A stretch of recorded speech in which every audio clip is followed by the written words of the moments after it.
Yeah, to get the online up and running. Member Secretary, go ahead and take roll call, please.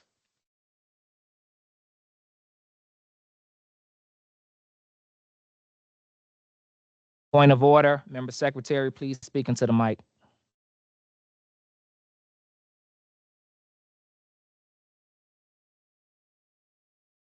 Member Kelly Johnson, Present. Dr. Joseph Adams, Present. Comonique Thomas, Present. Donna Mc, McMahon, Luella Weber, Webster. I'm sorry, Webster, Present. Cheryl Ash, Sharia Williams, present.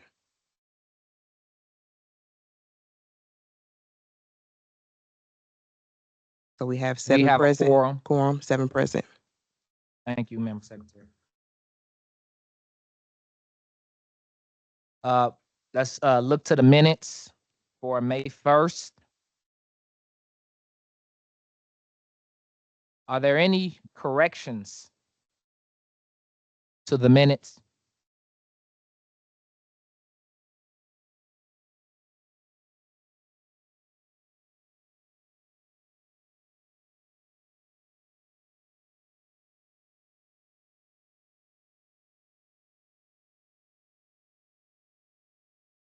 Member Vice Chair, I'm sending my copy down for you to sign.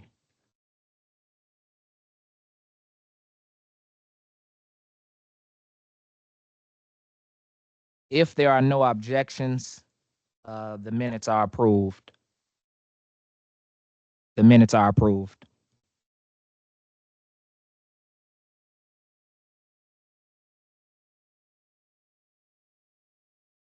Any reports?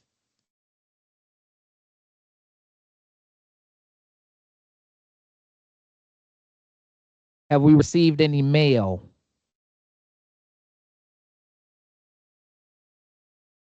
Are there any pressing concerns since last meeting?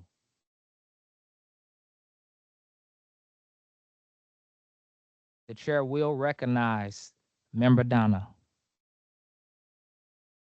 I've been doing a lot of a lot of thinking, and I know this is an open meeting; it's open to the public and stuff. But I feel that our votes should be among just us board members, only because I worry about people retaliating.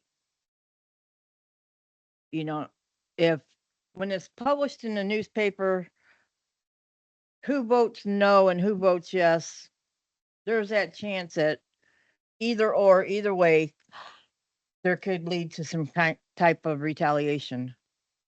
And I just think it would be better for us all to pass the paper down, and then when it gets to the secretary, let the secretary say we have 5 yays, 4 nays.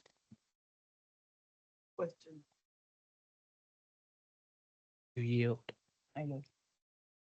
Um, I think we have to ask the attorney whether or not law requires that we vote publicly, because I think that is one of the issues.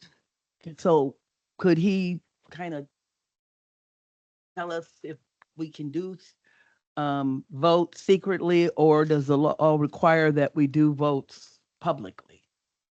Thank you, Member Cheryl. This issue will be referred to the attorney once it becomes an actual agenda item. Are you yielding your time? You know, something like what you said, I worry not because we're all females on this board, excluding you two, sorry. And but none of us need harassment. None of us need retaliation. And I know some of the city built offices do open voting, but the bigger what do I want to say, bigger corporations and stuff, they do it secretly. I mean, I think passing a piece of paper down and letting, that way nobody can be outed. Oh, that person went against, or that person went with. I'll ask a question. By show of hand, who resonates with what the member is sharing? I'll entertain a motion to add this to new business. More specifically, I'll entertain a motion for the discussion of ballot votes to be added to our bylaws. Let's get a motion and then we'll get some discussion. It's, I think you could say so moved. All right, is there a second? All right, there's a second. Now we're open for discussion. The chair recognizes Member Cheryl. Okay. Ask the attorney now, that's something he probably knows. Whether or not the law says you have to vote in public or not. We will ask the attorney that question once it's on the ballot. So we have Well, a we're mo, gonna vote today, aren't we? yeah, but So I think it's something we should move up since it seems that people are concerned. all right, so it sounds like we have a amendment to the motion to move it up from new business to, let's say, before we vote on any issues. All right, you tracking this as far as the agenda is concerned? There's an amendment request. Is there a second to that amendment? Okay. Any more discussion? Okay, let's bring this to a vote with the amendment. So we're voting, as a matter of fact, council, what are we voting on? I think you're voting to add this to the agenda as a discussion item. Suppose it would fit between items 2 and 3. Agenda item 3 is the director's report, just completed 2 with the approval of the minutes. So you're voting to add this to the agenda as a discussion item. At this point, that's all you're voting on, is to add it to the agenda for purposes of discussion. You're not voting to make changes to your voting procedures. You're voting to allow yourselves as a board to discuss this right now. All right, that's the vote. We already have the motion in the second. So all in favor by show of hands?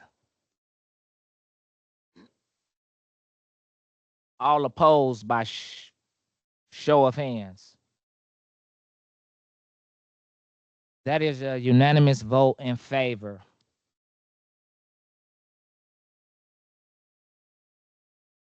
We'll now move on to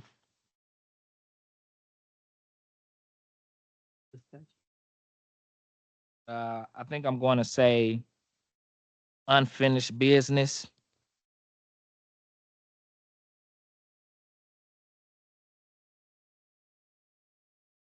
I tell you what. Let's move on to the discussion. I'm going to open the floor with Member Cheryl. Member Cheryl, I yield you time. I think we should ask the attorney right now, can we have a secret vote or not? The chair defers to the attorney, to our attorney. Thank you. Well, let's begin with this. No, you may not have a secret vote, but I think that you may not be using that word secret in the same way that I am. This is a public body and we're doing public business, and the open door law requires that any final actions of a public body be done in public through a public vote. So when you say secret vote, I don't think you mean the same interpretation I have, which would be a vote done outside of the public. What I think you mean is, do we have to vote individually in a roll call vote? where each of you are called by name and then vote. Um, there's an easy answer to that, which is when we are conducting business with a member who's attending remotely, we are required to vote in a roll call vote. That's not the case tonight because we have 7 members physically present. The longer answer will require me to do some further research. I would not recommend changing the way that you have done business tonight. I think that if we get to the point where we vote tonight, I think we would be best served by following the procedure we established 2 weeks ago where we voted by name. What I would like to do is review the open door law. I would like to speak to the corporation counsel and perhaps some of the assistant corporation counsels because I know other bodies conduct similar business. The common council members vote in a roll call vote on, I think, all matters of business. I do not remember as I'm sitting here how the merit boards vote or, for example, the Animal Control Commission. I know the zoning board votes by roll calls only because I appeared in front of the zoning board in the past 2 weeks. So the main answer to your question is we have to vote in public. The secondary question, which I cannot answer without giving it more thought, is what manners of voting are permitted. So for example, a ballot vote, a roll call vote, a vote by acclamation. I'd like to research that issue and then present you an opinion before our next meeting. And in part, Ms. Kennedy, I suppose I'd like to take some advice from you about what other city boards and agencies do. To make my opinion concise, I would not recommend changing tonight's procedures from what we have done on the 1st of May. We do have to have a public vote, but I'm open to considering the manner of the vote. There are competing virtues here. Starting with the First Amendment and the freedom of the press, and then the general concept of government of the people, by the people, and for the people, and doing the public's business in public.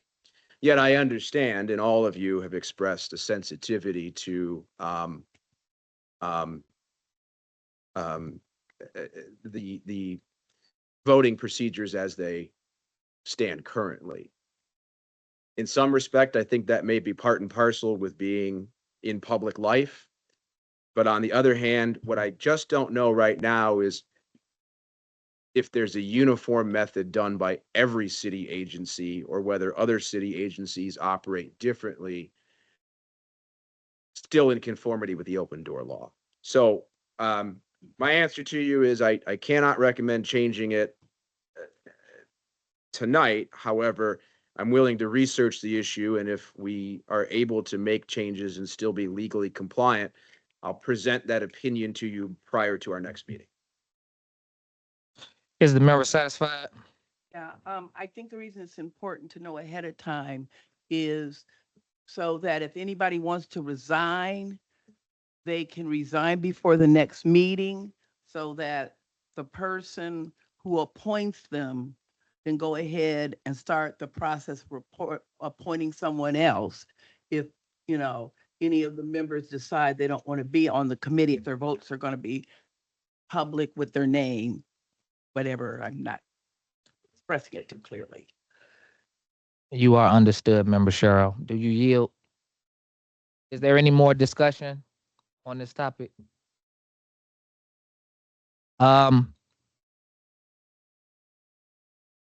Chair comes with a lot of responsibility.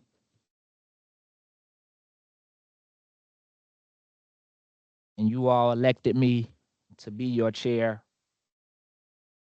And you trust me to carry out those duties in consideration of your request and the environment.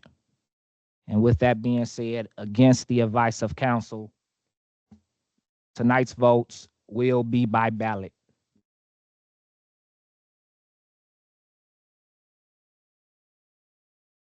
Member Cheryl?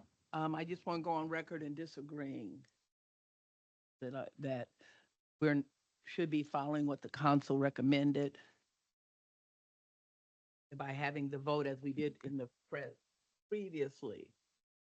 When our name was called and we did it. So I just want to go on the record as opposed to that. Thank you for that. So we will be by ballot. Member Secretary, are the ballots prepared?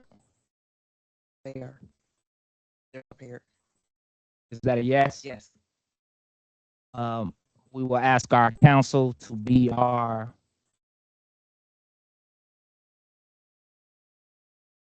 clerk. We will follow the Robert's Rules of Order when the time comes. There's a question.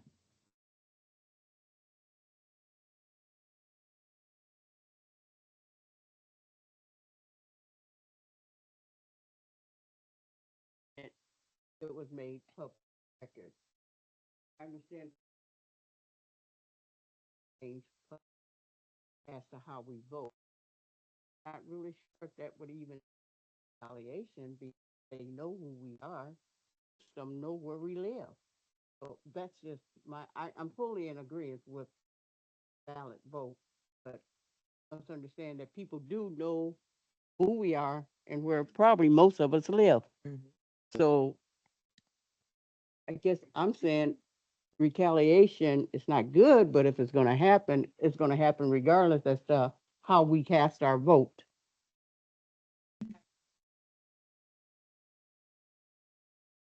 Is it on? Can you hear me?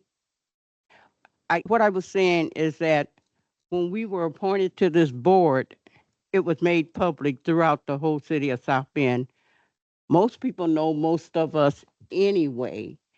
I agree fully with the privacy of the vote, the ballot vote, but I kind of feel if there's going to be retaliation, someone's going to come at one of us at any given time. So, but I do want to stay with the ballot. Thank you all for expressing your concerns. There is a question. Anybody got any negative feedback on the board? Anything that you would say, I won't say a threat, but has anybody had somebody say something to them that worried them?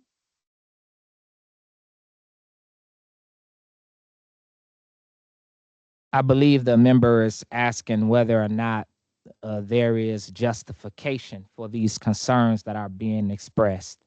And I would say if unless someone wants to answer that question, everyone has their own reasonings for why they feel the way they feel and why they vote the way they vote. As chair, I'm going to try to protect you all. I'm going to try to protect us. We're going to vote by ballot. And I ask that you all ease yourself of concerns because we have a job to do. With that being said, it's time to do that job. So if there are no objections, we will close this discussion and move to the next item. But we will yield some time to the director to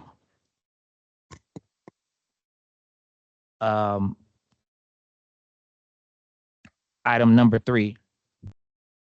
There are no objections. Director, we yield the floor. All right. Thank you, board members, for being here tonight. I'm going to give you a quick update as far as where the board is with cases. We currently have 5 cases. 1 has been submitted to the police department, and I'm going through the process of reviewing all the information, footage, and police reports. And we have 1 that was recently brought into the office that is in the exploratory phase right now. So hopefully I'll have the information I need and it'll be forwarded to the police department so they can do their concurrent investigation. But that's where we are as far as police reports or police cases right now. There's 5. Now, one of the cases, I will say this because it has an extensive amount of video for me to watch. One of the 2025 cases, I'm about 4 hours into 10 hours of video. So there's quite a bit for me to digest and to go through. And that's why we're not talking about that case now, because it's still a lot for me to go through.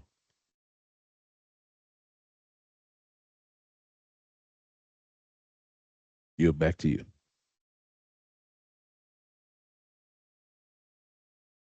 Um,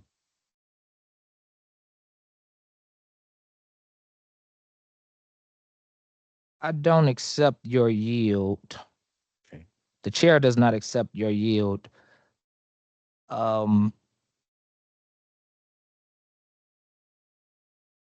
We have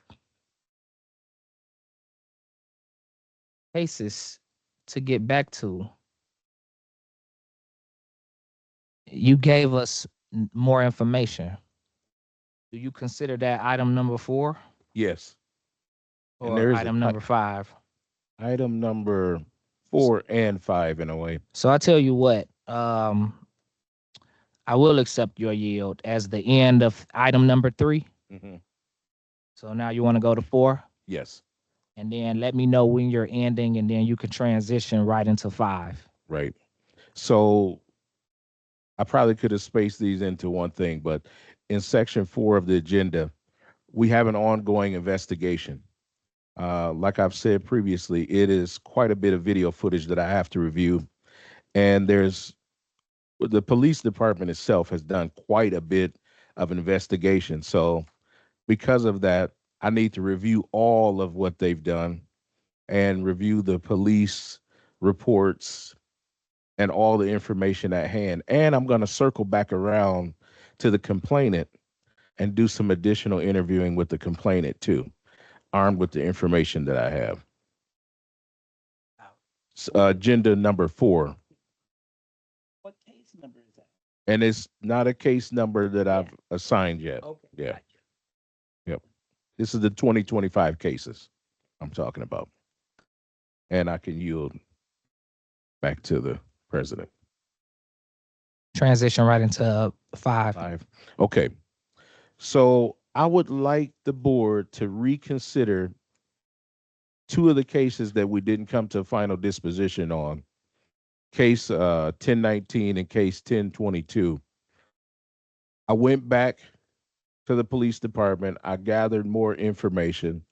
I dug a little bit deeper, and I'm providing that information to the board tonight.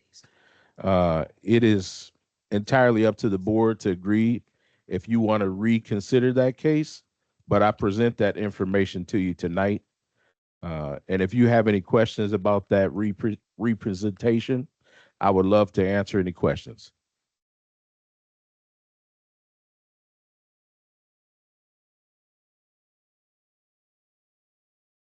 The chair will recognize member Cheryl. Find on what that case was.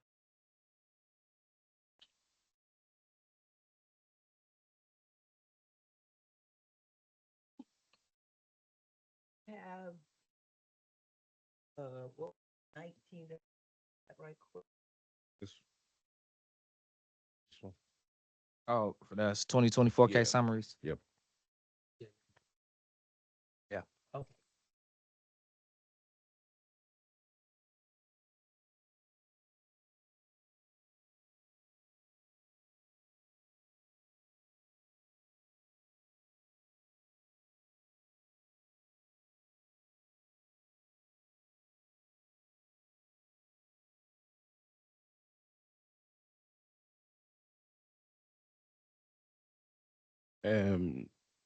If you all would like, I can go ahead and read 1019.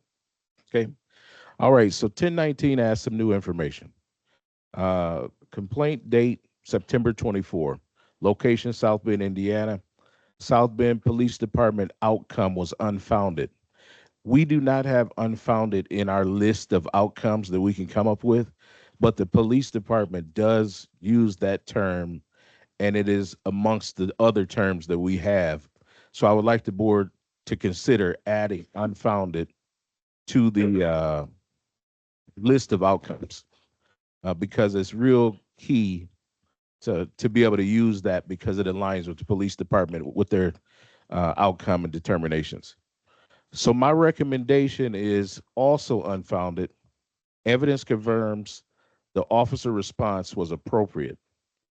This was voted on 5-1 without a final disposition. The original allegation summary, the complainant alleged that the South Bend Police Department officer failed to listen to both parties during a domestic dispute, leading to confusion and emotional distress. Supplemental investigative findings, body worn camera footage and neighborhood surveillance video clearly shows the complainant exhibiting escalating aggressive behavior. The other party, a juvenile nephew, was observed backing away and attempting to de-escalate the conflict. Officers remained calm and professional, following South Bend Police Department protocol and prioritizing scene safety. The incident led to criminal charges filed by the St. Joe County prosecutor under the codes that you see there. One was battery resulting in bodily injury, and the secondary one was disorderly conduct. My summary statement, the complainant was inconsistent with the complaint was inconsistent with the video, physical, and testimonial evidence. The officer's actions reflected sound judgment and adherence to protocol, especially given a volatile family dynamic. The policies cited were Police Policy 334, report preparation, and Policy 401, bias-based policing. The evidence that I reviewed was the body-worn camera footage, internal affairs findings, neighborhood surveillance video, complainant and civilian witness statements. So that brings that information to an end. Is there any questions from the board about this particular case? The chair recognizes Member Cheryl.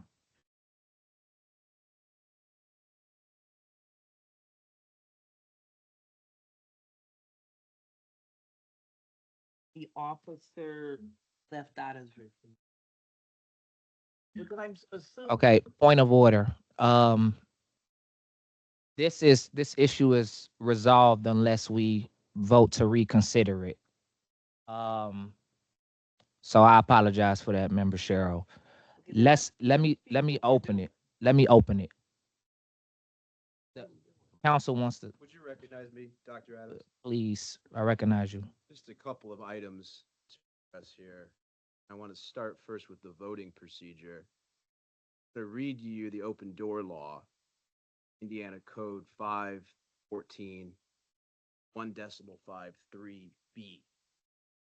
Secret ballot vote may not be taken at a meeting. So I'm uneasy with the idea of ballot voting. However,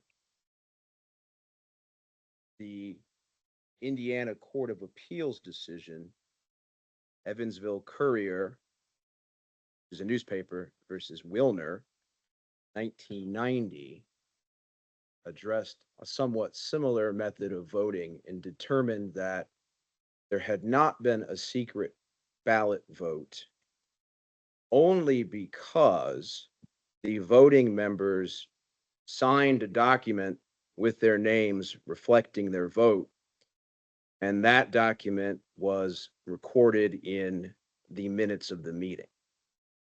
So to step back a moment, before we conduct votes under this procedure, I think we all have to understand that if you intend to vote in this manner, your votes and names still have to become public because they have to be recorded on the ballot with your vote with your name and then kept in the minutes. So I don't see how doing that is any better or any different than voting by roll call as we have been doing. Now, that said, on this particular item, we are contemplating taking up complaint CRB 1019 for reconsideration.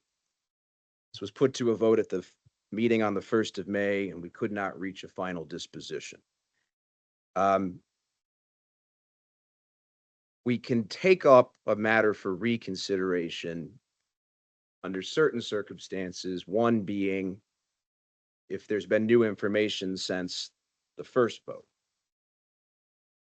We have to keep in mind our deadline for reaching final dispositions, which is 60 days from the referral to us.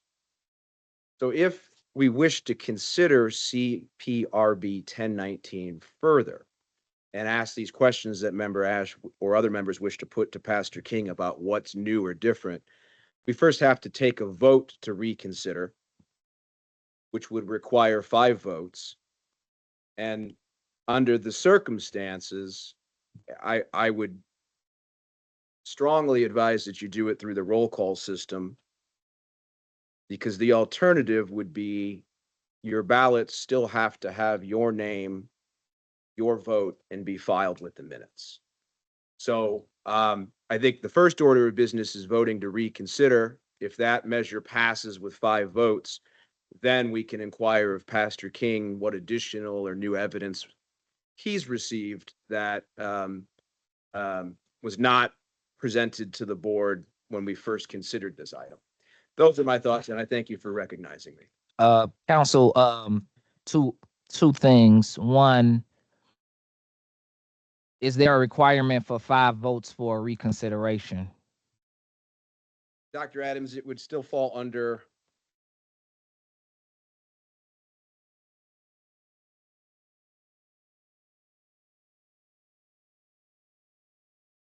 section 14B of the ordinance. 5 members must vote in favor of any item before any action or disposition can be taken. A disposition, we know what that means.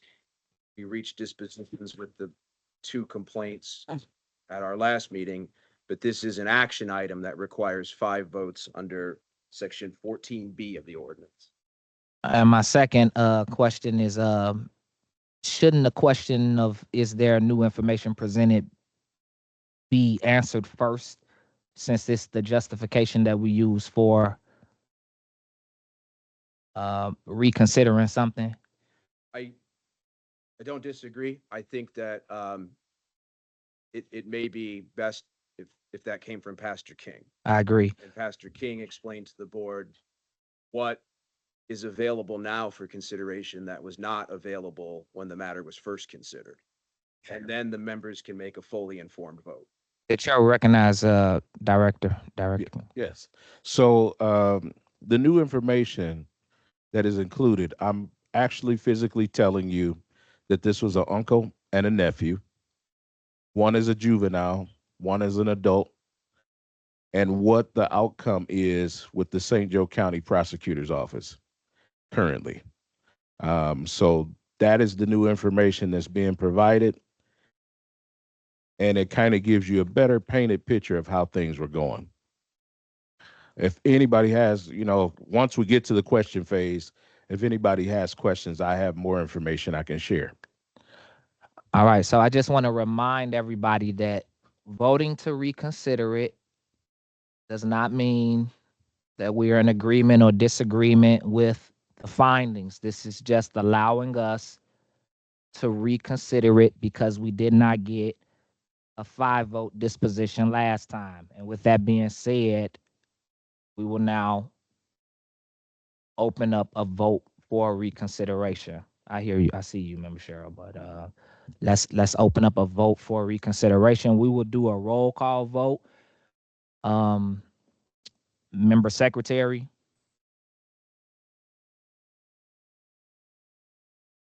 Kelly Johnson. And so, Yes. Yes. for reconsideration? Oh, yeah, no, I wasn't doing the roll call. You Oh, doing I'm the roll sorry. call, member secretary. I did.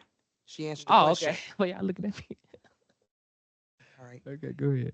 Dr. Joseph Adams, how do you vote? Yes. Dominique Thomas, how do you vote? Uh, Donna McMahon, how do you vote? Yes. Luella Webster, how do you vote? Yes. Cheryl Ash, how do you vote? Yes, and James. Yes.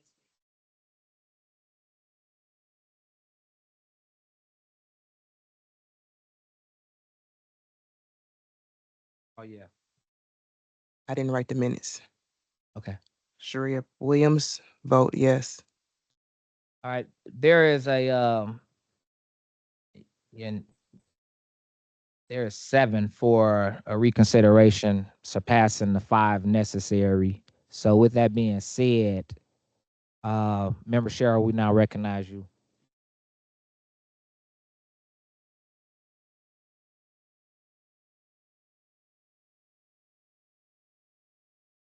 And he talked issues, right? Uh, Run that question past me again.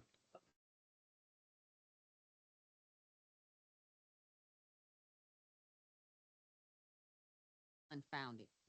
Oh, yes, unfounded. Yes, I'm sorry. I'm with you. We're really talking about different issues. Whether we're gonna add unfounded to our language is one issue, and then we're gonna reconsider this case. So it's 2 different issues, right?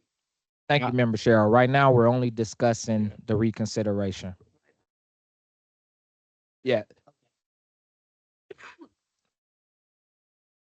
Are there any questions about this case? Mhm. Yeah, do me a favor. Not only do I need you all to point of order, not only do I need you all to speak into the mic, but when you get done speaking, I would like for you to say, I yield my time. I have Not as of now. okay. You have the floor, member Cheryl. What was it that the person who made the complaint thought was left out? The fact that he shouldn't have been wrong, Wait, that the complainant wanted to be right but what was it he wanted to be right about not escalating this situation. Yeah. And what did he say showed that in his mind? What did he show that didn't escalate? Like, did he say, I didn't argue with the person, therefore I didn't escalate it?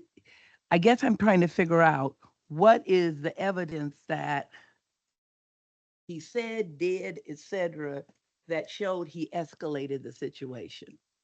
I want to stick as close to facts as I Mhm. can, because to speculate what he was thinking, I would be pushing the boundaries. No, I'm not asking Yeah. you what that, I'm saying, what did the person say? Right. So the complainant wanted to be right and to be able to say in this police report, he didn't escalate anything and they didn't cause any problems. Did he give you examples of why he thought he didn't escalate anything? No, no examples. Okay, did you ask him? I did. And he still gave no examples? Yeah, it was no examples. Okay. Any other questions? Member Cheryl, do you yield your time?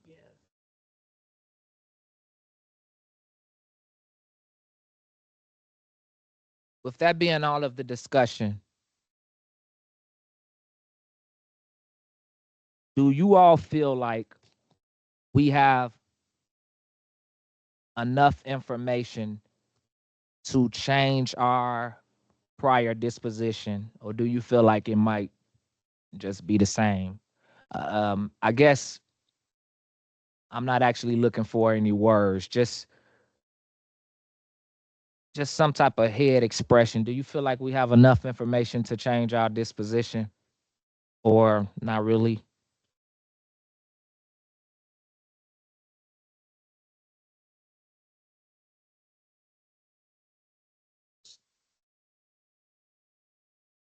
matter as will be administratively closed because not able to reach a final disposition on first vote and on reconsideration, I'm hearing no desire to and you have a 60-day deadline, which means this particular complaint we note, but formally consider administratively closed, if that's the pleasure of the board. But pardon me. Quick question. So when you guys voted to reopen this and to reconsider it, we don't have a formal protocol if you have to vote. But when you reopen it, it probably would make sense to do the vote anyway. Now it's totally up to you and the board to move that direction, but it is something to consider.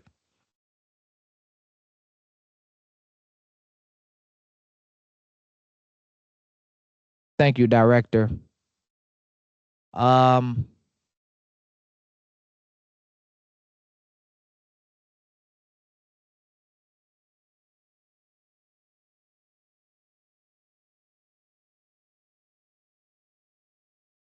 without objection, we will move forward on the agenda. I hear no objections. The floor belongs to you, Director, for the next case. All right, the next case is CPRB 1022. This was a use of force and property handling case. The complaint was from October of 2024. Location was South Bend, Indiana. The South Bend Police Department's outcome was exonerated. The initial CPR recommendation was exonerated. I revised that recommendation after reviewing this case deeper to not sustained based on evidence regarding the parking violation. This did not reach a final disposition in the first voting. The original allegation summary, the complainant involved allegations of excessive force during vehicle impoundment, inadequate medical response. Supplemental investigative findings. Video footage revealed that the complainant re-entered the vehicle after being informed it would be towed without officer approval. The officer restrained the complainant physically, but offered medical care after learning of potential seizure conditions. Real-time crime center video, South Bend Police Department body-worn camera footage document the officer adjusting the complainant's position after the seizure claim as the complainant requested. However, updated site analysis by the CPRO reveals the parking signage for the incident photos are provided. The vehicle was towed at approximately 2:30 a.m. on a Sunday. A new sign has been replaced. The original alleviating perception concerns and providing more clarity and justification. So you all can see these two different signs. Now, I want to paint a mood for this whole case so you can understand what's going on. This area is known for having issues. This particular area recently had a shooting. This area is known for being congested. Emergency vehicles cannot get down the street. There's a lot of different issues going on around this establishment and in this specific area. There was quite a few people out the night that this arrest happened, and they were in the street. There were people in the street, and cars were parked. People were surrounding this particular car. The officer was doing some proactive policing, in my sense, knowing the surrounding of that area and what has happened in the past. But this sign clearly says 6 p.m. to 6 a.m. Friday and Saturday. Now, I've heard multiple injections on how they feel that sign could be read, or in the heat of a moment, does that mean Saturday, Sunday, Monday, Tuesday, Wednesday, Thursday, Friday? I've heard all different type of ideas on that sign. So it was my suggestion to make sure that that sign was updated, but the sign has been since updated. You can see the references that I've cited. There's a lot of Indiana codes in here as far as legal references cited. So you can make sure you read through that and find out all the stuff associated with towing a vehicle. But my summary statement is here. When the officers while the officers' conduct regarding the use of force and the medical response was in line with protocol, there's a disagreement over the interpretation of the sign. The complainant and the police department present differing views, which are illustrated by the photographic evidence of the signs. The director has outlined these perspectives. Thus, rehearing is recommended for the delivery of a new disposition. Sorry about the typo. The policies, 300, use of force, which I didn't see anything that indicated use of force in this video footage. I didn't see anything there. The second policy is medical aid. Medical aid was offered clearly in the video, and the complainant did not want the medical aid. She just didn't accept it. Policy 502 was vehicle towing requires lawful justification, proper notification, and inventory. Evidence review, body cam worn footage, real-time crime center footage, complainant statements, on-site signage review. So I've been to that same place a couple times now. One time was probably later than I should have been out there, but I've actually physically seen the congestion in that area, and I know what it is firsthand. So there are some issues there to be weighed out. Okay, I've got some recommendations there for the board to kind of consider, but that kind of concludes this portion of my reconsideration of this case. Member Cheryl, are you motioning for us to reconsider this? There is a motion. Is there a second?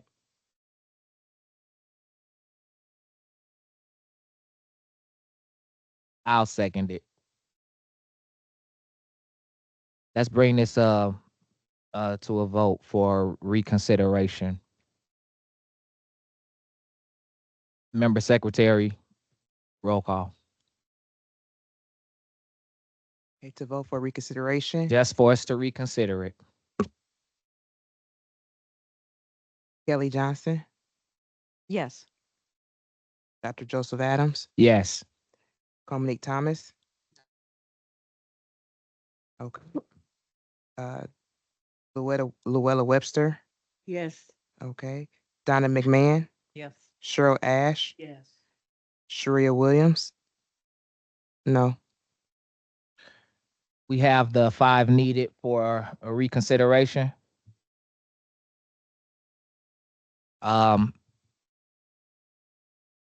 So let's reconsider it.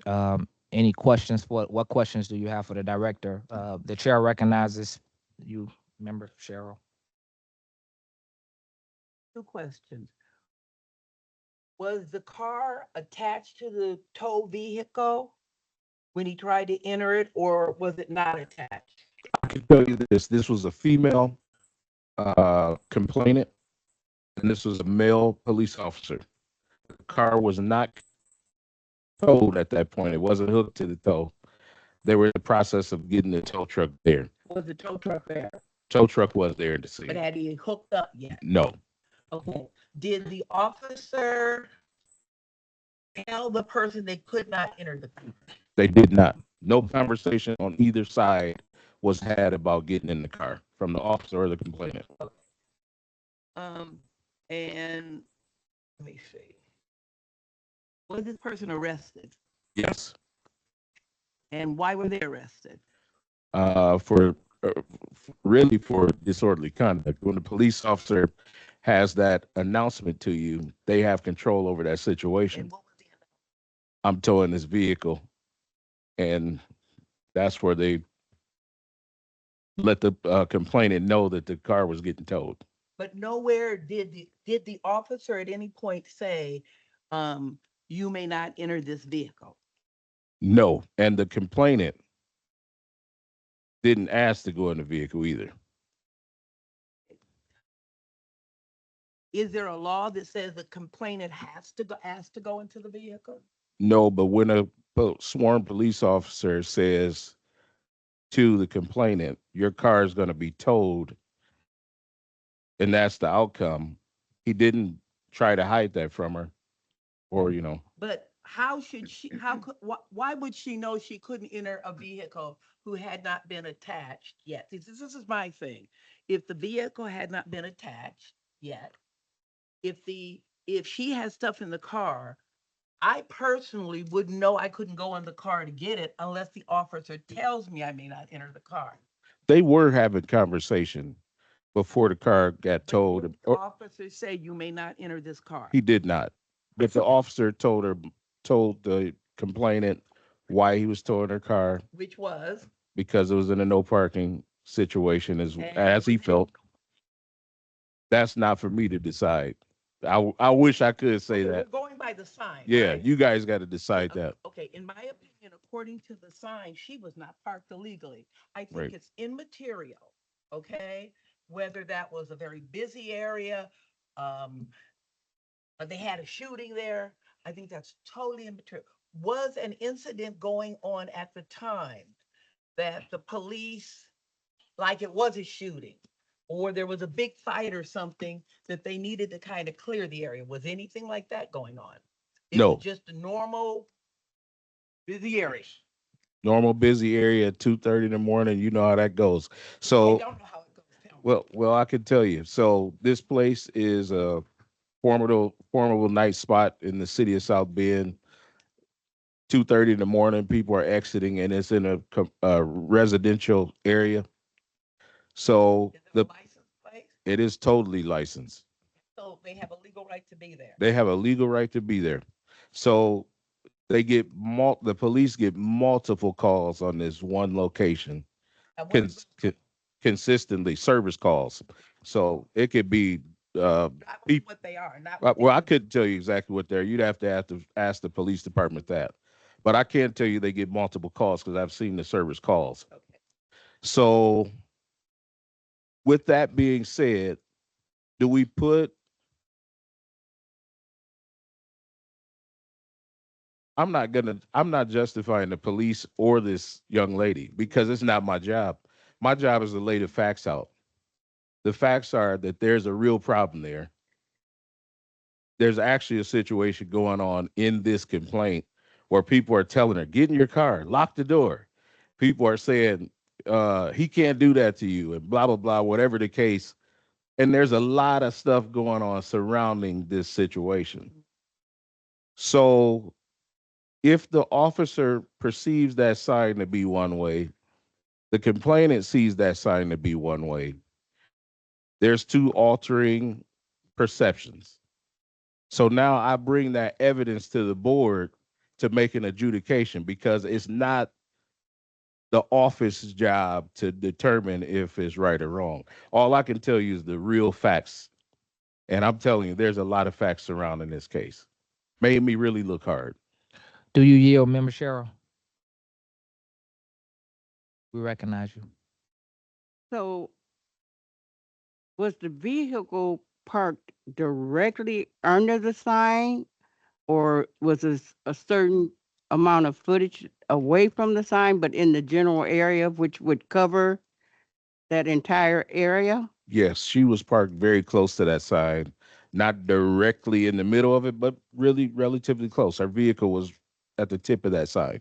So if I recall from the previous of this, she actually did not enter that car until she was encouraged by those around, and it was not attached to the tow truck at that time. That's correct. I yield my time. The chair recognizes you.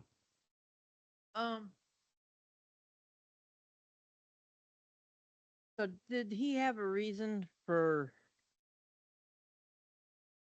towing her car technically, even though he was in the wrong because of what the sign was and it was a Sunday morning? Was there any reason to partake just on that one person? I understand it's a high traffic area, a lot of stuff goes on there. But from my understanding, she was not detained. Her vehicle was not hooked up. So without her being detained, she should have rights to be able to go back and get what she needs from her vehicle until it is either A, she's detained, or B, it is hooked up to the tow truck. That's a good statement. And I'm not going to agree or disagree with that, but put yourself in this mindset. Officer shows up to your house. Somebody, and I'm just using the most wildest, outlandish scenario. Somebody breaks into your house. The officer says, don't go in your house. We're going to check your house out. You have the right to go in that house because legally it's your house. You got the key, you own the house. Go in that house, you may get killed because there may be a robbery in your house or somebody with a weapon.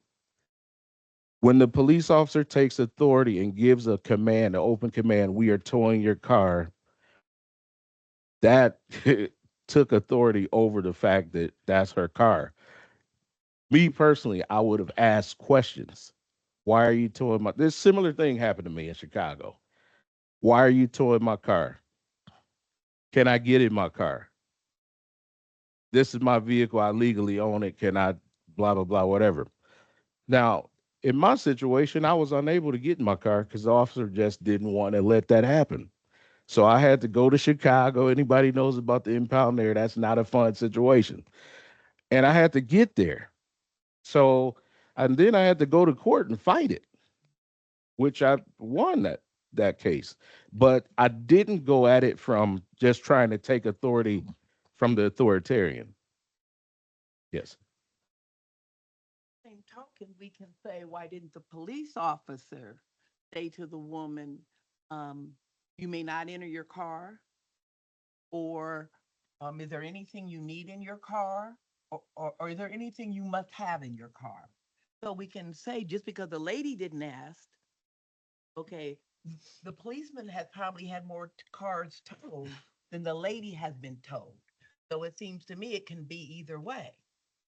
True. And you know, if I look, I understand there's misunderstanding about the sign, okay? Mhm. But we have to say, it doesn't say Sunday, okay? It says 6 a.m. So it's either 6 a.m. on Friday or 6 a.m. on Saturday. It doesn't say Friday through Saturday. Okay? Right. But because if you notice the new sign, it says through, and I think that's the key word. There's a difference between and, which means it's this here plus it's this here down here, where through means it's here and everything from here down is included. Yeah. And that's why I bring you this case, is because after reconsidering this case and going back into investigation and really digging into the timelines, I realized this is not Saturday, it's Sunday morning. So, and the sign was left to some misinterpretation. So now I bring this information to you because I don't want you to not have an opportunity to vote on this and come to a disposition. So once the officer removed her from the car, she never questioned him as to why the car was going to be towed, even though he told her that it was going to be towed. She never Never. gave any inclination that she wanted to know why or why she could not go back in to get anything personal out. She didn't ask about anything personal in the car. She was trying to get in the car. Yeah. And I don't know if she was going to lock the doors, but people were telling her to lock the door. He couldn't get to that fast enough before the officer removed her from the vehicle. Yeah. There is a critical assumption, Director. You've made some critical assumptions that we need to break through. Okay. you mentioned stuff like when a officer says something and take control over a situation, then that just becomes the situation. According to what law? According to what ruling? I remind you that when speaking to this board, we need to have these cited clearly so that we can report back to our bosses uh these situations and where they are cited. It's cited in the case. If you guys look at the case, there's information on the back about what a legal um told how it can transpire. So there's Indiana codes there for all of that information. I made sure I added that and the policy cited by the police department. So it's up to you all to read those policies and legal references and make a determination. That the chair recognizes member Cheryl. I think the key word is legal. The other key word is justified. Mhm. To me, clearly, he was not violating the parking law as according to this sign legally. And therefore, if she was not violating the law, it cannot be justified. We have seen the new evidence. And we thank the director for showing integrity to get this back to us so that we may deliberate, and deliberate we shall.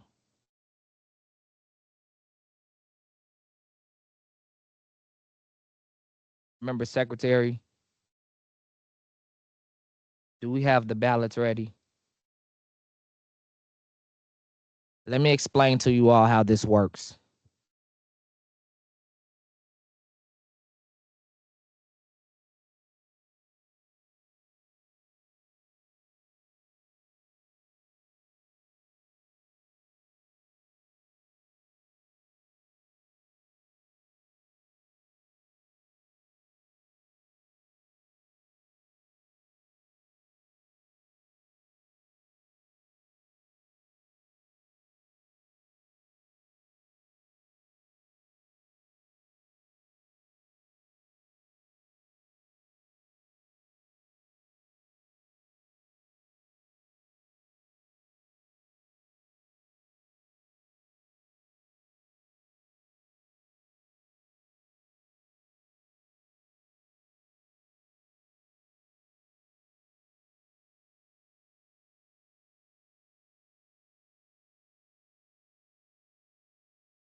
I have a right.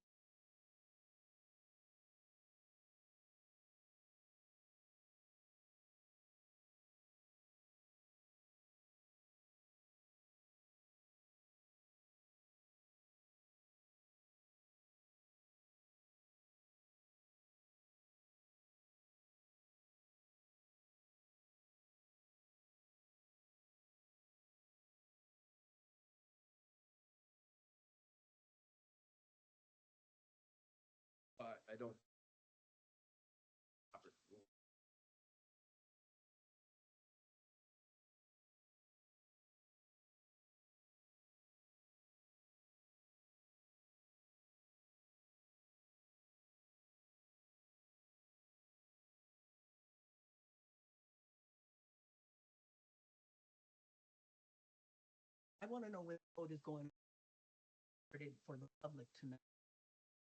They have to wait till next month? Ash, my opinion is, has to be read into the record at this meeting. Thank you. Your names and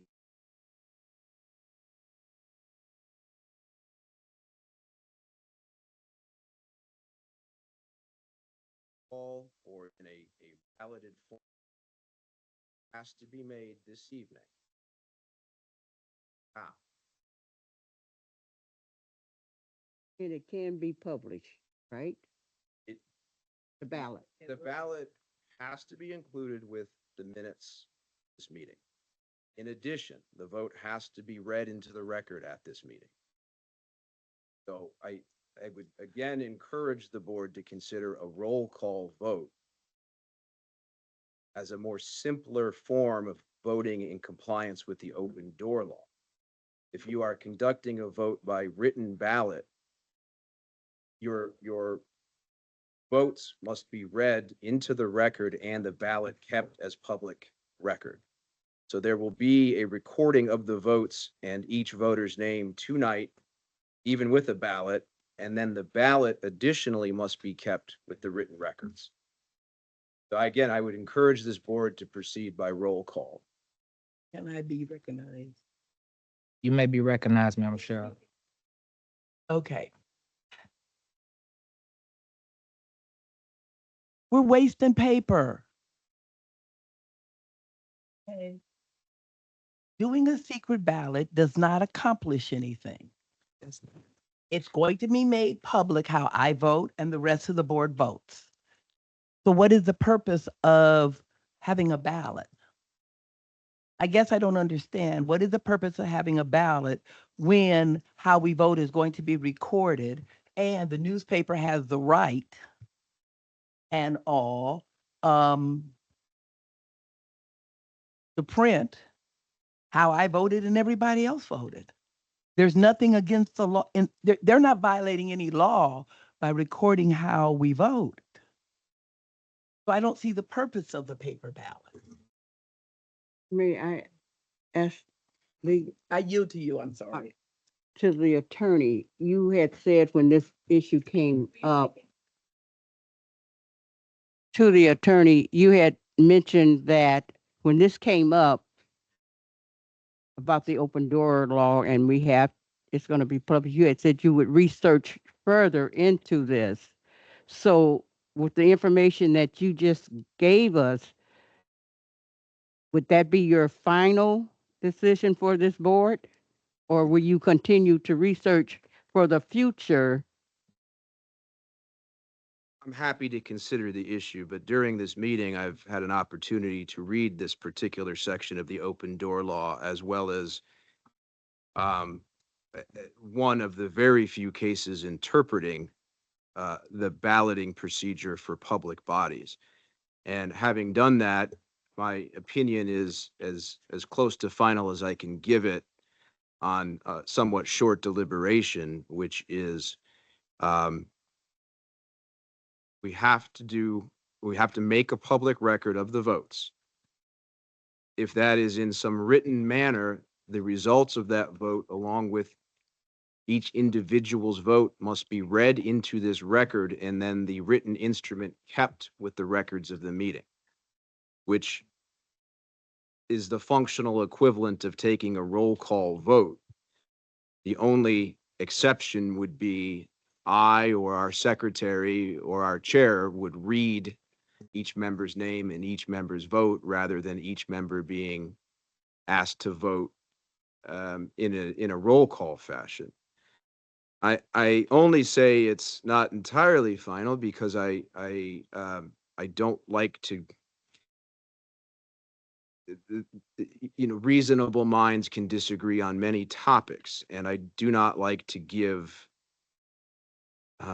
less than thoughtful legal advice to clients. However, on this particular issue, I think it is essentially all but settled that your votes and your names, whether by roll call or a written instrument that's read into the record, must be made part of the record of this proceeding.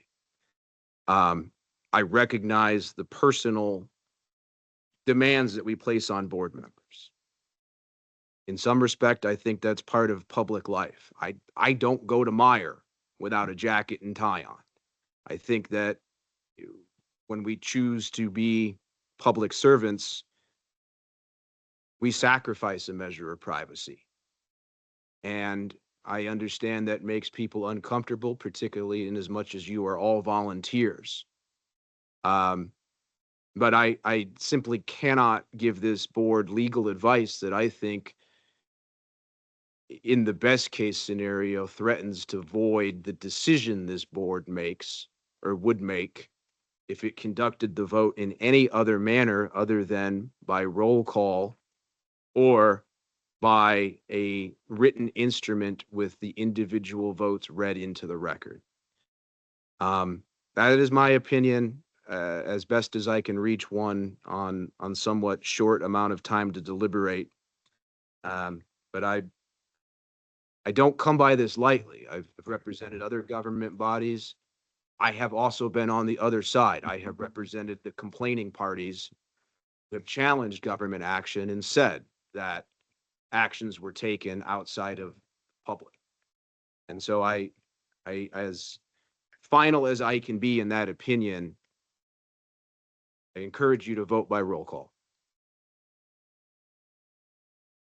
The chair recognizes.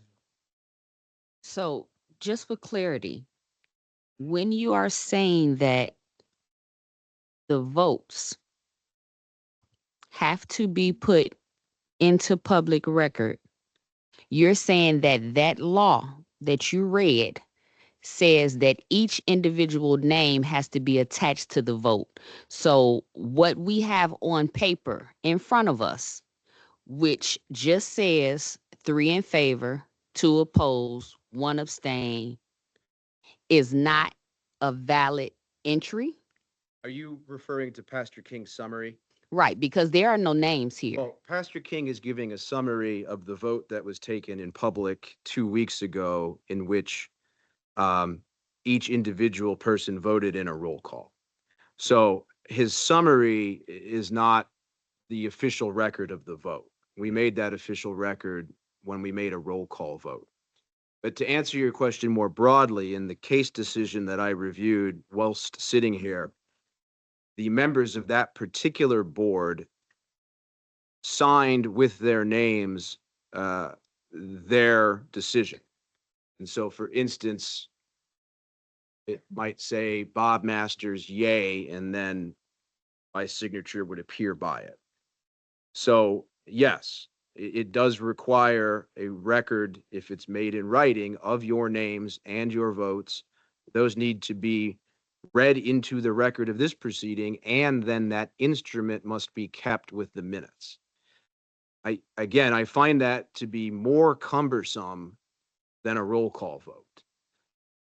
And when you see on Pastor King's summary, he's providing a summary of the vote without names, but he's not expected in this form to present the official record of the proceedings. Those were kept when we did our roll call vote, in which you did vote by name. But to Donna's issue, and I understand her concern, and I understand what you said, Cheryl, but to Donna's point, what is published in the paper is not immediate. What is said and people watching online is.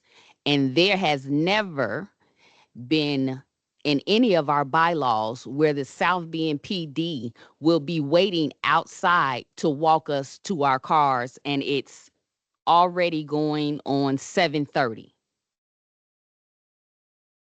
I think this building has security. The building. Well, it's a public building, and the county commissioners they provide security. In fact, we have a security member present in this room with us this evening.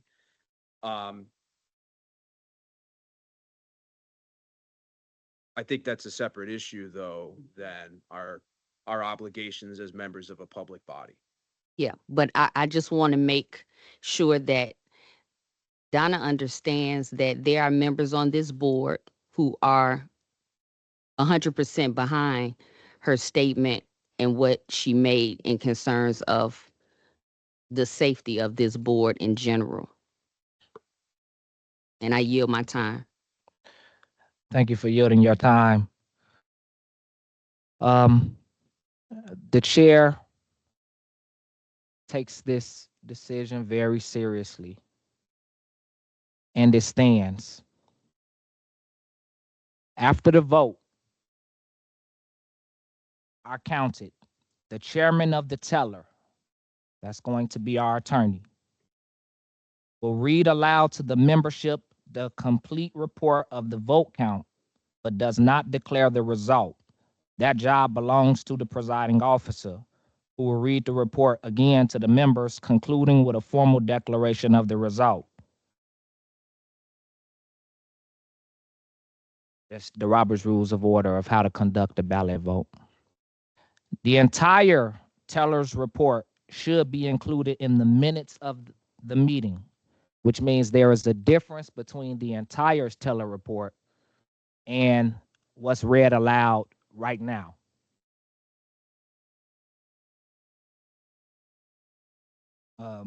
Madam Cheryl. But Indiana, let's see. Like word you.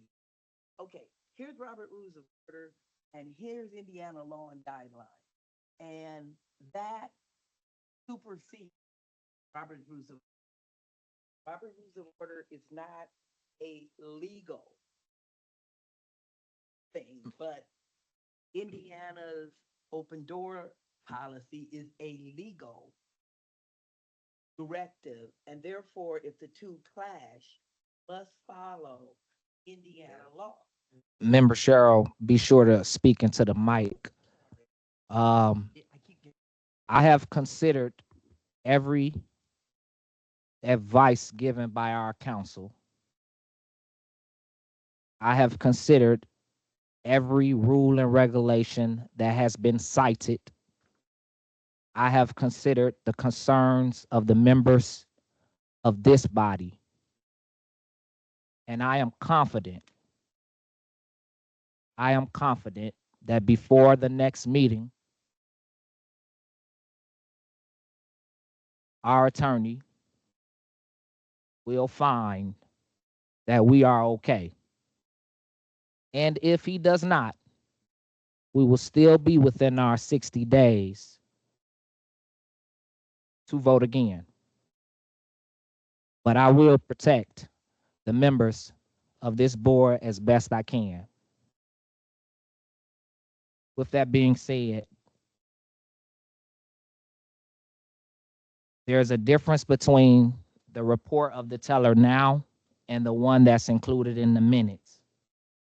The report of the teller now is a count of the agrees and the disagrees for me to then make a declaration to the board. The ones included in the minutes is who voted for what. So that means that you must sign your name on the ballot. Madam Secretary, please pass out the ballots.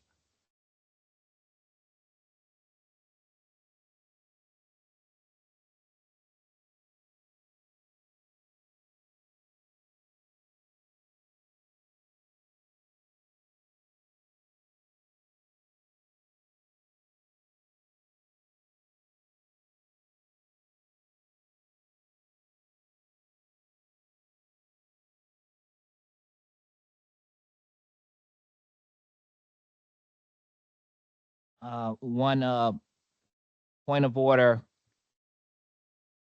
The question is, do you agree or disagree with the conclusion of the South Bend Police Department for complaint number?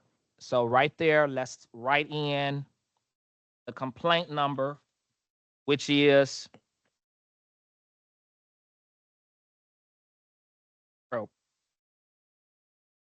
CPRB 1022.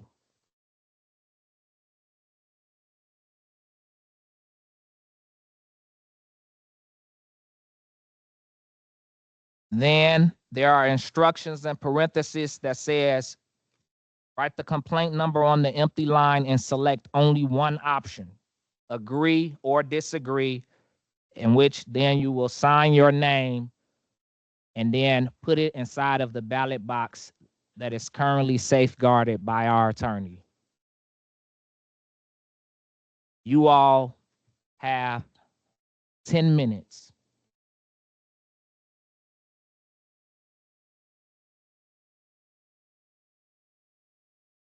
No, you can't pass it down. Yeah. It's a ballot vote. You trust me to put it inside of there? All right.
Examine these? Yes.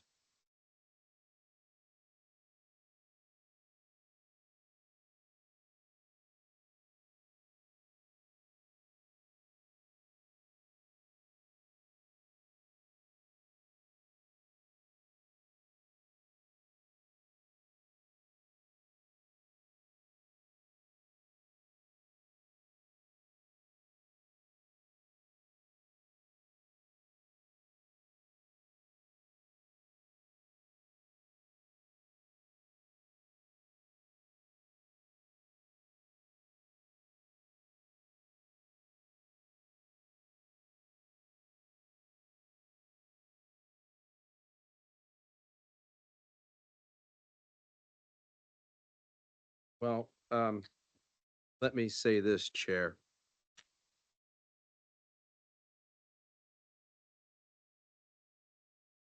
I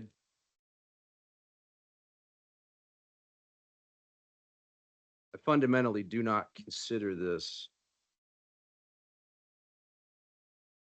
an appropriate method of voting on public business.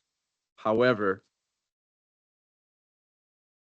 you do not have a 5 majority decision in any event. I find 3 abstentions. And part of my commentary about the method of voting on at least one of the ballots, I find the signature illegible, which means we have no record of that vote that can be made public. So I would recommend that these votes be ratified with a roll call. If you accept them as they are, you still have no majority opinion to proceed with action. Because I observed 4 disagrees and 3 abstentions.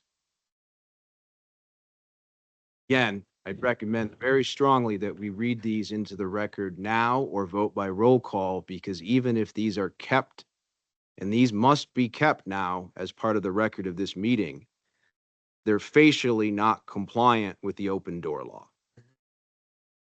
And No, my strong preference would be to read these votes now. Otherwise, I must decline to participate in what I think is out of compliance with the open door law.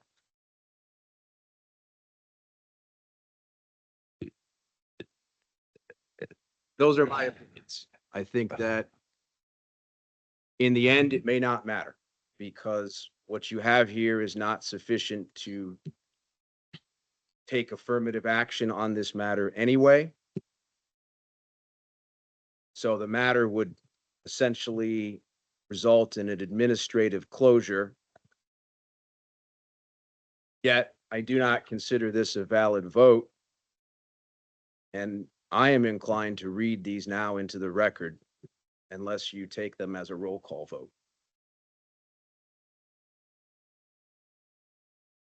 this is not it's not a time for discussion, Member Cheryl. We, Point of order. If the law says you have to have a name, don't you have to have a name for the illegible? That is my opinion, and that's why I find these facially incompliant with the open door law. I do agree. If there are 6 legible names and we know who the 7th is, with that being said,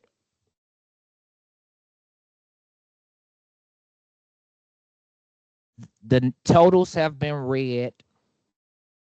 We do not have enough.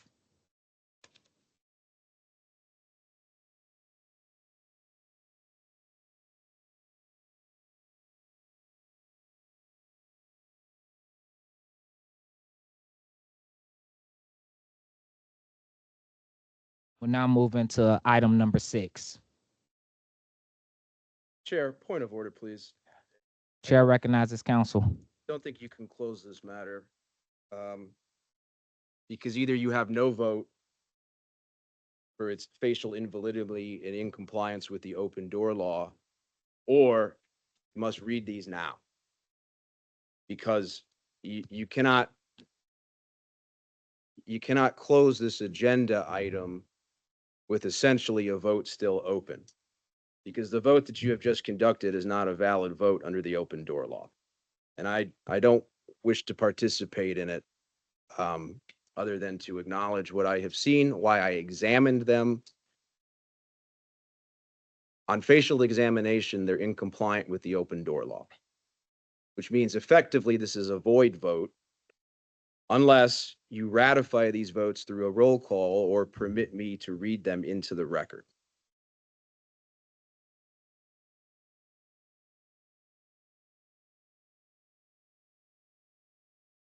The chair has heard your counsel.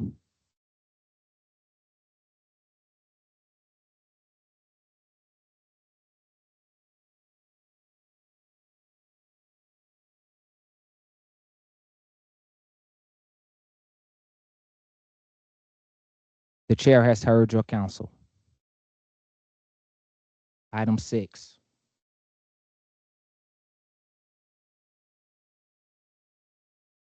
Director. Yes. All right. So, although I do not agree with the previous vote, and I'm in alignment with the stance of Indiana laws concerning that vote, I will move on to item 6. Community engagement and transparency. I'm going to ask the board to divide or to create a subcommittee that can assist the office on community engagement.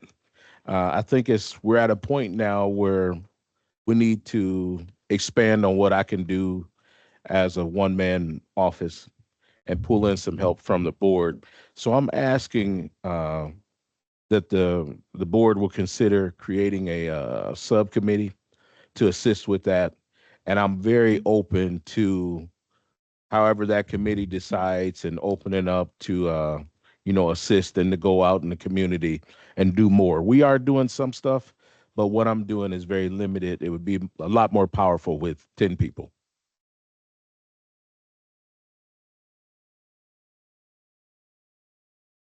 The floor is open. Chair recognizes you, Member Cheryl.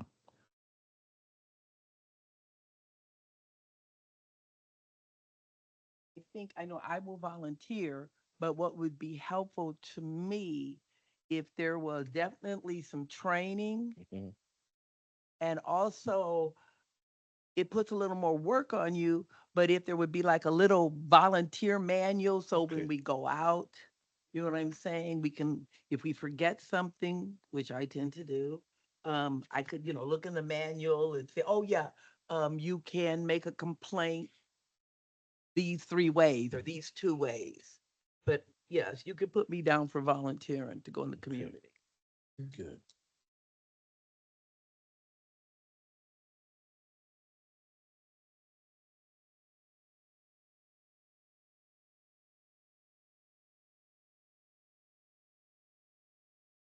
What other questions are there for the director in regards to community engagement and transparency? You have the floor. Okay. At some point in your director's report, Mhm. you could talk a little bit more about what you consider transparency to be. Okay.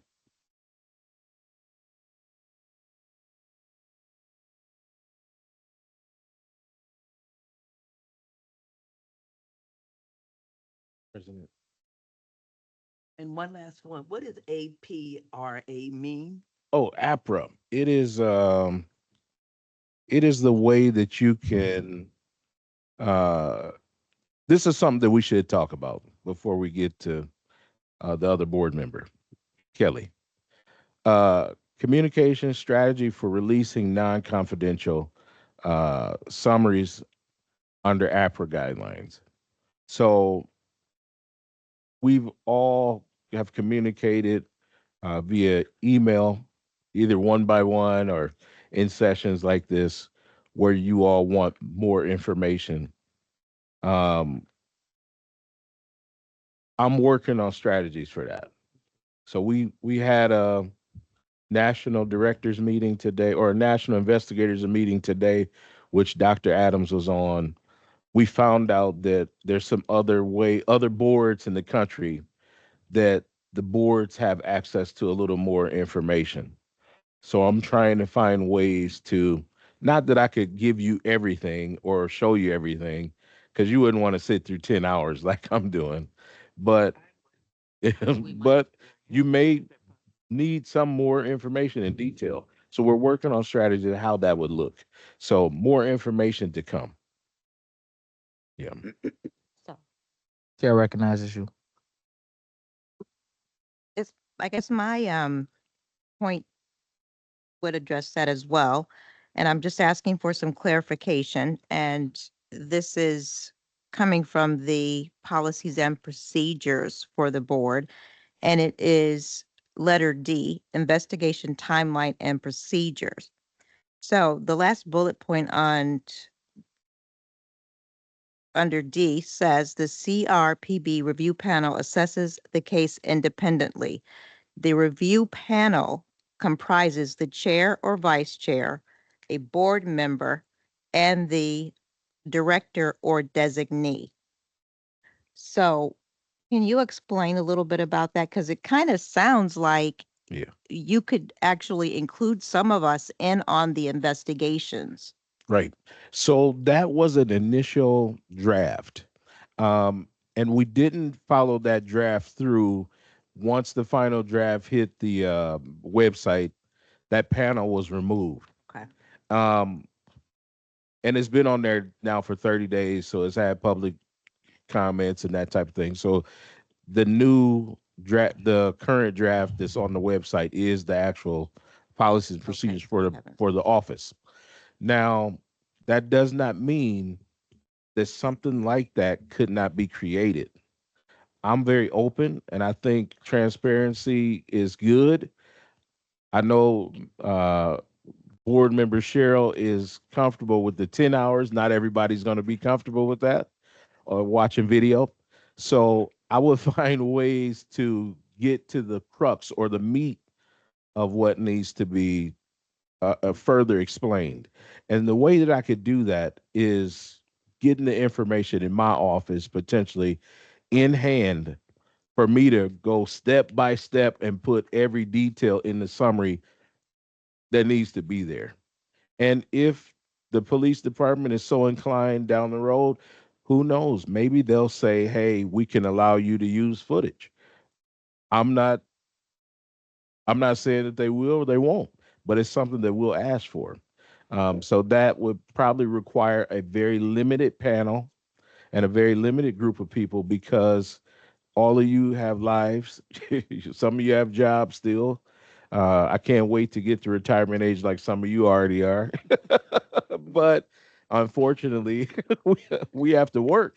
So I don't want to pull you into too much of that, but we'll find ways that will alleviate some of the questions because you'll be able to talk to your fellow board members.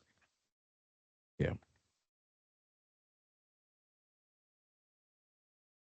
And let me add this too. The information that that I'm getting firsthand from the police department it's unheard of.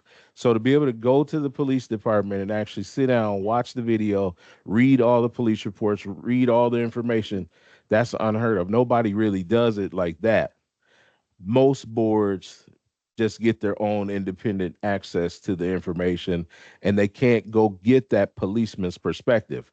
So when we do get to a new creation of how we do this, I still want to interact with the police department because they're going to see things one way, I'm going to see it another way, and the board's going to see it another way. But having all those perspectives will help us to come to adjudication. And I feel like you guys have been doing a great job. We've only just started. We only have 2 that have not met final disposition. So for a board that just got started, I'm impressed. Yeah. Um, that was a legal and policy review. Um, that would be up to the council, board council. Oh, that's for the council. Yeah. Okay. You were doing community engagement and transparency. Yes. Okay. Are you yielded? I'm yielding. Uh, we'll now yield to our council for legal and policy review. Whatever you have to share with us. Discussion for this evening was intended to be the process for reconsideration of complaints, final disposition. However, I think in practical effect, we have already done that. The process for reconsideration allows us to, at the next opportunity after a vote, reconsider a matter. Another reason, uncovering information that was not available at the first. Requires a motion to reconsider with 5 affirmative votes. Back to both of these complaints, you did that. What our ordinance does not address, but I think is implied by deadline for our review of these complaints is at some point the complaints must be closed if they have not reached a final disposition by end of that deadline, even after reconsideration, they effectively become administratively closed. I think with respect to the 2 complaints that we opened for reconsideration, that is in effect what will happen to them.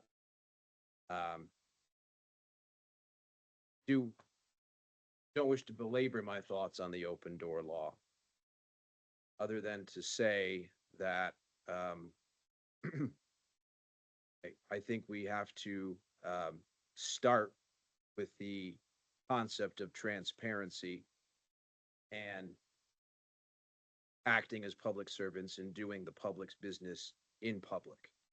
It requires sacrifice, but it's also legally mandated.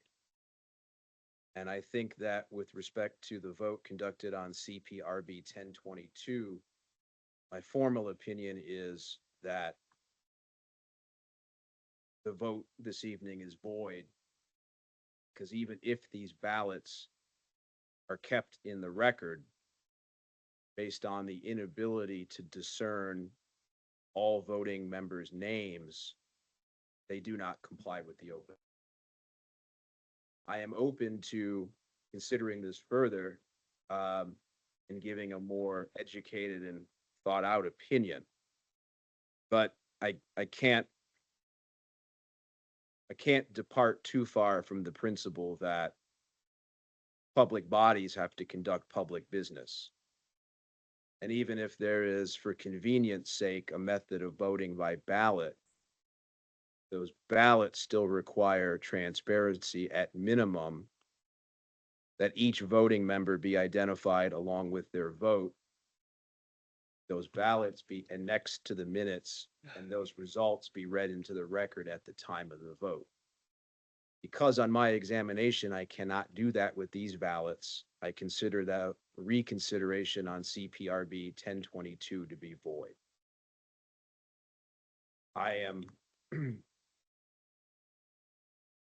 The secretary should keep these ballots. The secretary should annex them to the minutes. And I will present a more formal opinion on alternative means of voting that comply with the open door law before our next meeting. Those are my thoughts on agenda item 7, legal and policy review, Chair. Thank you, Counsel. I'll have a question for you. Is it not the case that many review boards all across the nation conduct these reviews in closed sessions where not even the minutes would be open to the public? And before I give that to you, I'll let the director speak on that. Well, I've been to the review board in Kalamazoo and in Indianapolis. Indiana and Michigan both have different policies as far as open door laws. But in Kalamazoo, Michigan, they would move to go into executive session and then move to go back into their public meeting. So they were able to do both. Now, I don't know that that law is the same in Indiana, but we should probably be looking at how we conduct our executive session meetings. And even with that, I know there's still some public stuff there, but we need to consider those and when they're necessary. But the question is it not the case that we know that nationally review boards conduct these specific hearings in closed sessions where there is not even minutes of their vote? You're right. There are several states where it's closed sessions. So I just want the board and the council to be assured that when I say the chair has considered council and your concerns, I mean that the chair has considered it. But we will wait to hear back from our counsel to see if he can cite specific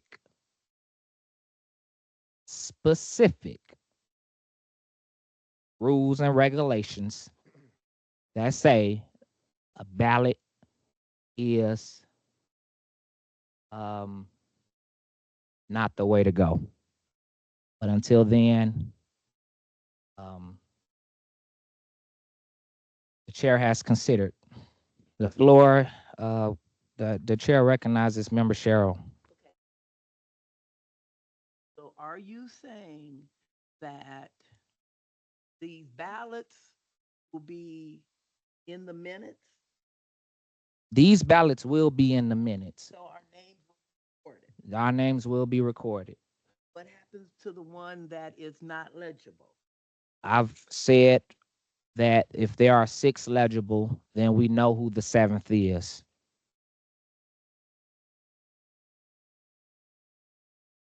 It's not a secret ballot. There is no reason why the secretary cannot confirm the 7th ballot. It's not meant to be a secret. It was just meant to be a ballot. We understand that the names are going to go into the record.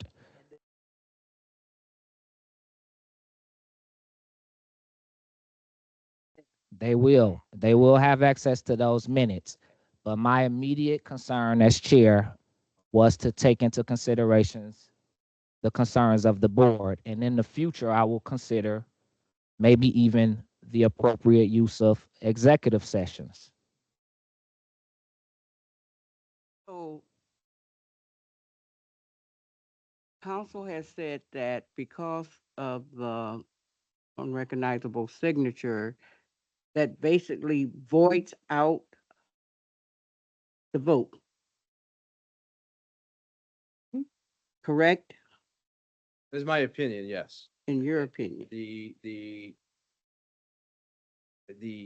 one Court of Appeals decision interpreting ballot voting found there was not an open door law violation, but only because the voting members' votes appeared on an instrument that was made part of the record at that meeting, which meant that each vote was made into the record and kept on the written instrument. On facial examination, I cannot make that same conclusion. I think that asking the secretary to attempt to discern who cast the vote, that on facial examination I cannot discern, is the reason why these votes have to be taken in roll call fashion or read into the record. Because we're asking the secretary to make a decision that is effectively a judgment call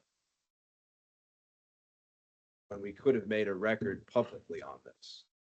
So for the failure to do that, I consider it a void vote. Okay. And I think that I have good reason for reaching that conclusion under the open door law.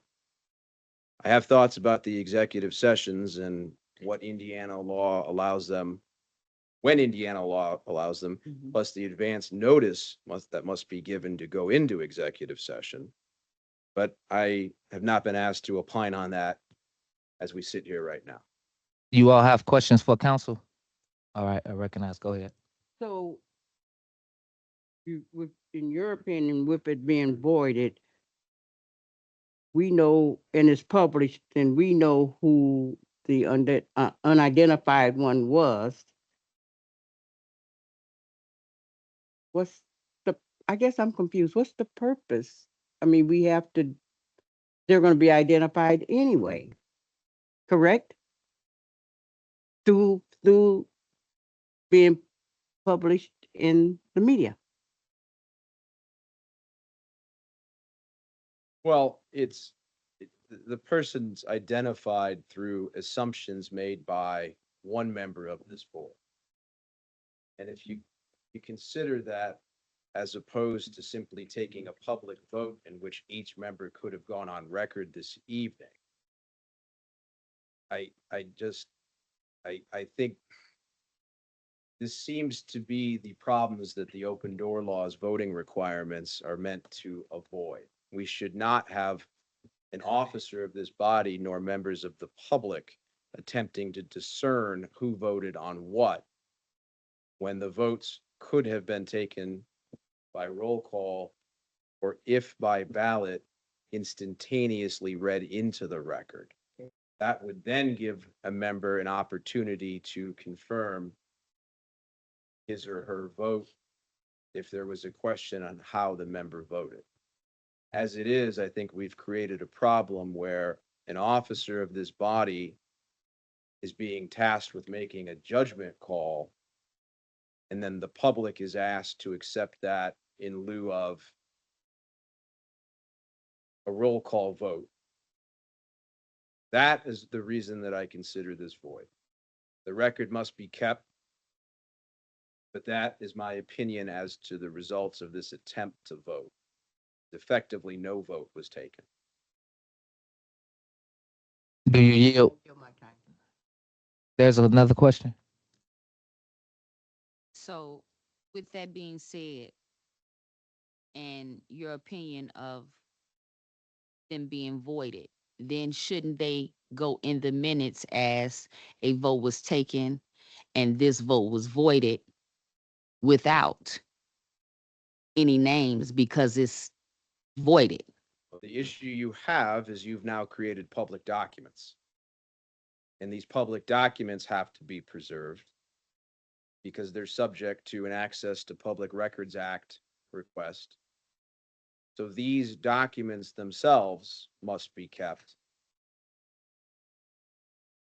Yeah, but that was, the question was, how should it be documented in the minutes? Should it be documented as a vote was taken and it was void, or a vote was taken and these were the members that voted that was legible, and and there was one vote that was illegible? I understand your question.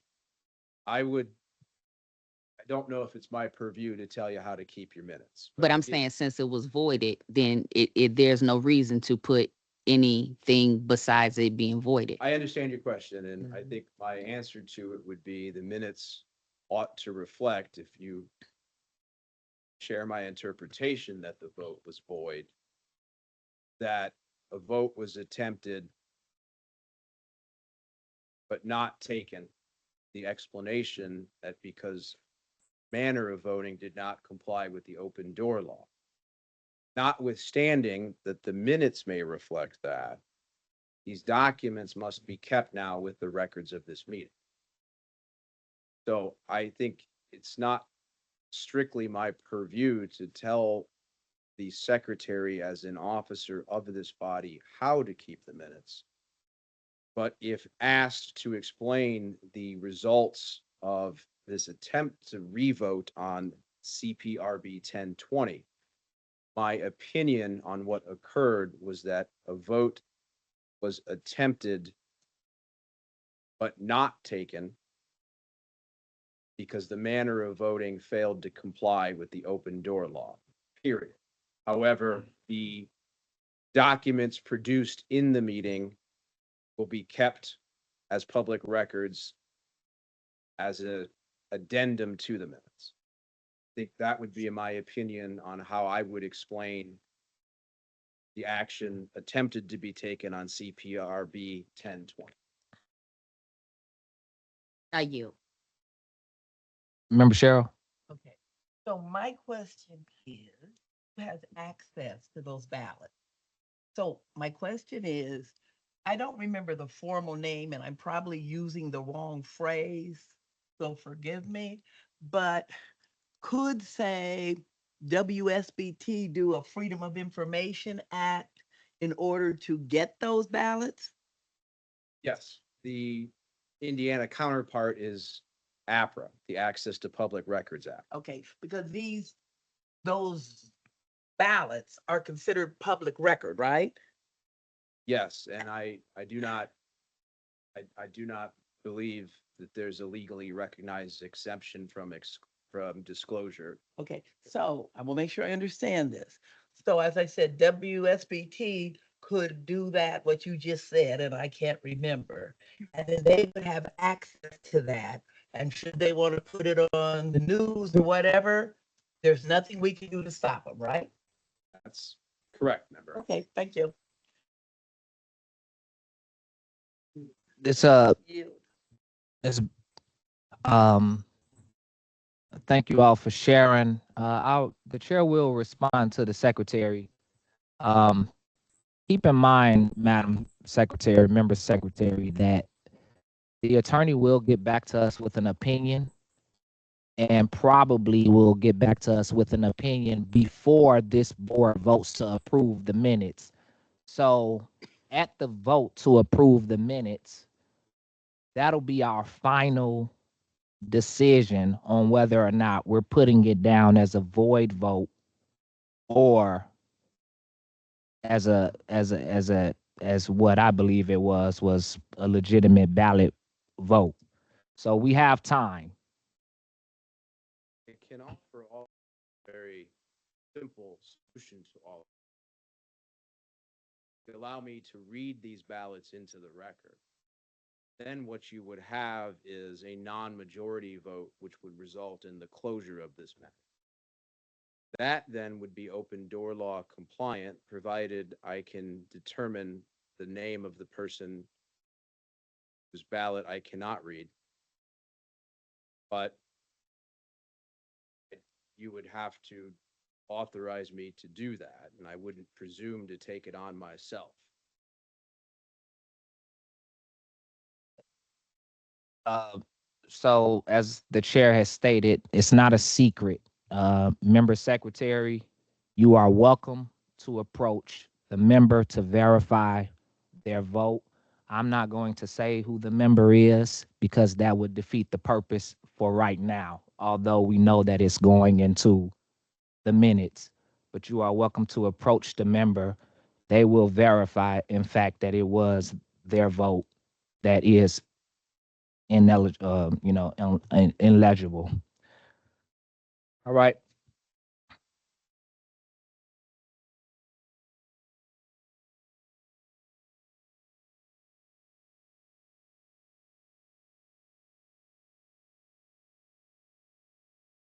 Okay. Public comment period.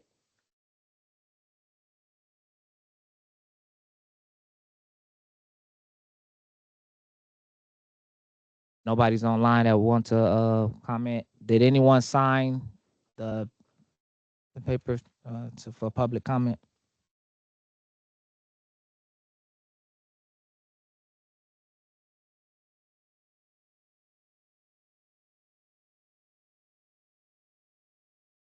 All right.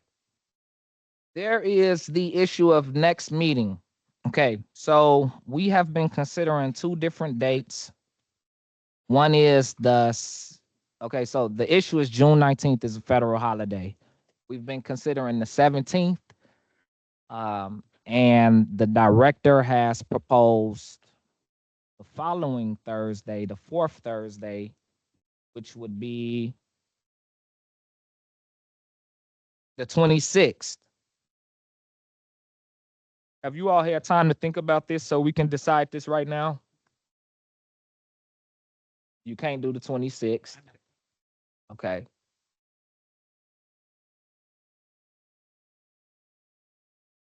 I know we have some commitments for the 17th. What would our commitments for the 26th look like? You're good for the 26th? Thursday? So we got 2, 3, got 4, 5. I miss you.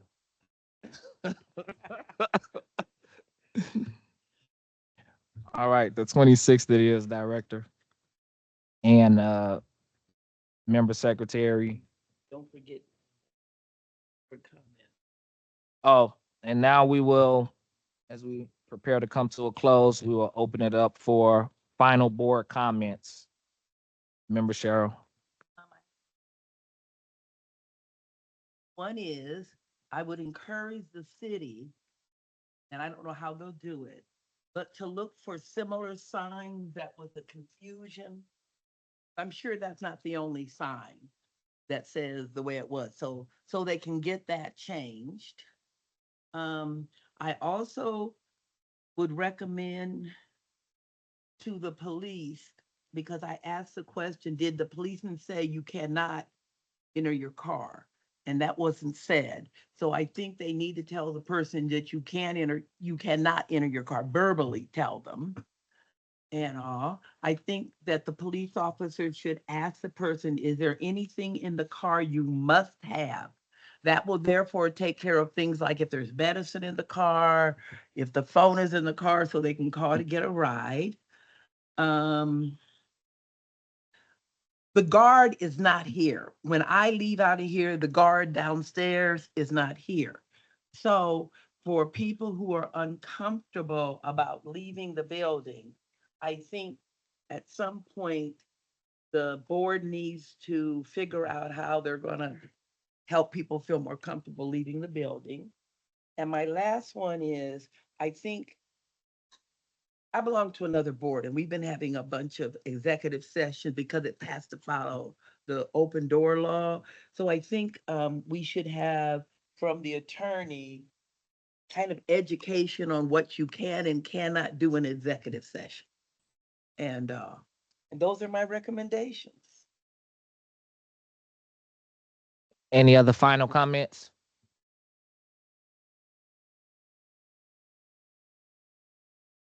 Are we pretty much pleased with today? Good. Is there a our motion to adjourn? We got 6 seconds. All in favor, say aye. All opposed, say no. The ayes have it.